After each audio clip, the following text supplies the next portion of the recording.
राजपाल ये क्या कर रहा है यार? तू ये क्या कर रहा है? तू हमारे ये रॉकेट में आग क्यों लगा रहा है? हम लोग को कहाँ तो आसमान में पहुंचाने की तुक में तो नहीं है। अरे पुष्पा भाव, मैं इन दोनों छमिया के साथ में तुम्हें आसमान में की शेयर करवा देता हूँ पुष्पा भाव। बड़ा हरामी हो बेटा। अबे ऐसा मत कर यार, हम गिर जाएंगे इस रॉकेट के ऊपर से। अरे पुष्पा भाव, आप कैसे गिरोगे? दो हसीनाएं आपके साथ में बैठी हुई है। समझ रहे हो? समझ रहे हो? समझ रहे हो ना? अरे नहीं यार राजपाल, ऐसा मत कर तू तो। अब तो मैंने लगा दी पुष्पा भाव, आग अब तो लगा दी। अब तो आप है ना आसमान की सैर करके आई है।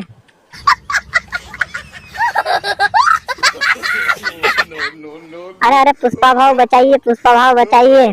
अबे मैं कैसे बताऊं, मैं खुद ही आगे बैठा हूँ। मैं खुद ही गिरूंगा सबसे पहले, तो तुम दोनों को कैसे बचाऊं? लेकिन ठीक है यार, तुम दोनों को बचाना पड़ेगा मुझे। ठीक है, इस राजपाल को देखता हूँ मैं वापस से आकर।